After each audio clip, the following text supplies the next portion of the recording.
20 minutes in total darkness is a psychological burden, but the true horror begins realizing the person beside you is wearing your best friend's face.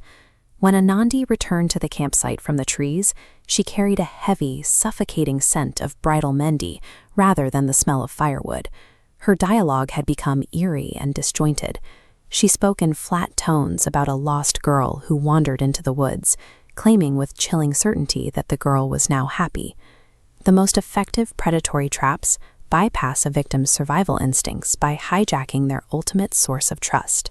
This map tracks the trap's geography, starting with a ride from the safety of town into the woods, reaching a waypoint at a local fruit stand. The seller provided psychological priming, warning the forest contained what shouldn't be there, pointing them exactly 3 kilometers deep.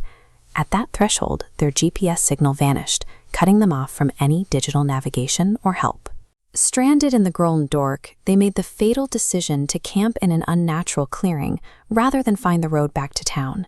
This sequence of events created a systematically engineered vacuum, effectively separating the prey from any hope of rescue.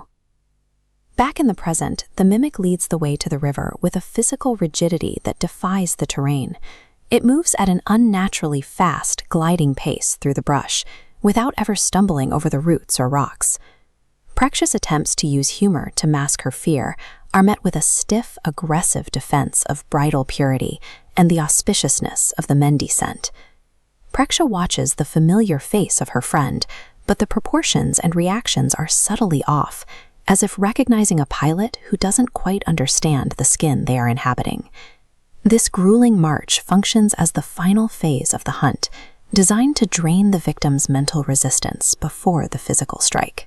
They eventually reach the destination, finding a sluggish, dark river that bears no resemblance to the fresh water the fruit seller described. A single piece of physical evidence shatters the deception.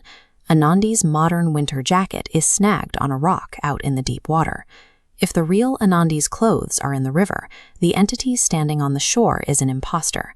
The mimic reveals its true form as Virikas, a lifeless bride draped in heavy jewelry. She explains her motive. She requires a retinue of eternal bridesmaids to follow her doomed wedding procession. This entity operates through a twisted supernatural logic, seeking eternal, subservient companions to fulfill a ritual that was interrupted long ago. The horror deepens when Praxia sees the real Anandi on the opposite bank, already trapped in bridal garments and slowly fading into a spirit. With the terrifying ghost closing in, Praxia plunges into the dark water as her only possible escape route. This timeline of local missing persons reports reveals the river's true scale. It is a thick, red mass grave, filled with the grasping hands of decades of missing women trapped beneath the surface. The river serves as a liquid monument and a horrifying ledger, documenting the sheer volume of the ghost's successful hunts.